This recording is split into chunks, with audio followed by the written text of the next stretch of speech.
എനിക്കെപ്പോഴും അതിശയം തോന്നിയിട്ടുള്ള സംഗതി, ഞാൻ 2010 മുതൽ നിരന്തരമായി യാത്ര ചെയ്യാൻ വിധിക്കപ്പെട്ട ഒരു മനുഷ്യനാണ്. ഇപ്പം ഞാൻ വിചാരിക്കും, ഈ മനുഷ്യർ നമ്മളെ ഓരോ സ്ഥലത്ത് വിളിച്ചുകൊണ്ട് പോകും, അവർ ടിക്കറ്റ് എടുത്ത് നമ്മളെ കൊണ്ടുപോകും, അവിടെ ചെന്ന് നമ്മൾ പറയുന്നതെല്ലാം അവർ കേൾക്കും, എന്നിട്ട് അവർ നമുക്ക് ടിക്കറ്റ് അല്ലാതെ പിന്നെയും പൈസയും കൂടെ തന്നിട്ട് നാട്ടിലോട്ട് ഓടും. എന്തൊരു മനുഷ്യരാണല്ലേ. അപ്പോഴും ഞാൻ ബഷീറിനെ ഓർക്കും, ഈ സ്ത്രീകൾ എന്തൊരു അത്ഭുത ജീവികളെന്ന് അങ്ങനെ ചാരുകസയിൽ കിടന്ന് പറഞ്ഞ മാതിരി ഇങ്ങനെയൊക്കെ ഈ മനുഷ്യർ എന്തിനാണ് പള്ളിക്കും പട്ടക്കാരനും ഒക്കെ പൈസ കൊടുക്കുന്നത്? സത്യത്തിൽ ഒരു പട്ടക്കാരന്, ഒരു പുരോഹിതനെ കാണുമ്പോൾ നിങ്ങൾ ഇന്നേ വരെ പൈസ ചോദിച്ചിട്ടുണ്ടോ? ഇല്ല. നിങ്ങൾ ആകെപ്പാടെ ചോദിച്ചിട്ടുള്ള എന്ത് കാര്യമാണ്? പ്രാർത്ഥിക്കണം അല്ലേ? ഒരുപക്ഷെ പരിശുദ്ധനായ പരിമല തിരുമേനിയൊക്കെ ഉണ്ടാക്കിയ ഒരു തെറ്റിദ്ധാരണയായിരിക്കുമെന്ന് എനിക്ക് തോന്നുന്നു. നിങ്ങളെക്കാട്ടിൽ കൂടുതൽ പ്രാർത്ഥിക്കുന്ന ആൾക്കാരാണ്. ഞാൻ പകുതി തമാശയായിട്ടും പകുതി കാര്യമായിട്ടും പറഞ്ഞാണ്.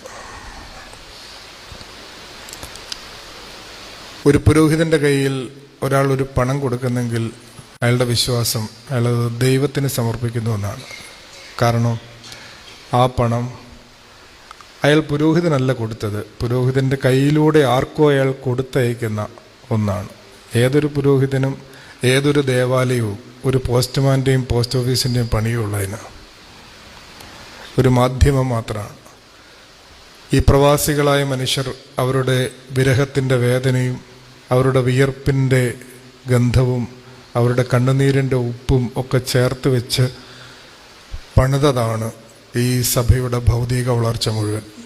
ഈ സഭയുടെ മാത്രമല്ല, ഈ മലയാളക്കരയുടെ തന്നെ ഭൗതിക വളർച്ചയുടെ പ്രധാനപ്പെട്ട സോഴ്സ് എന്ന് പറയുന്നത് പ്രവാസികളുടെ പണമാണ് എന്നുള്ളത് നിങ്ങൾ വിവരാവകാശം വെച്ച് ചോദിച്ചാൽ പോലും സർക്കാർ ഉത്തരം പറയും.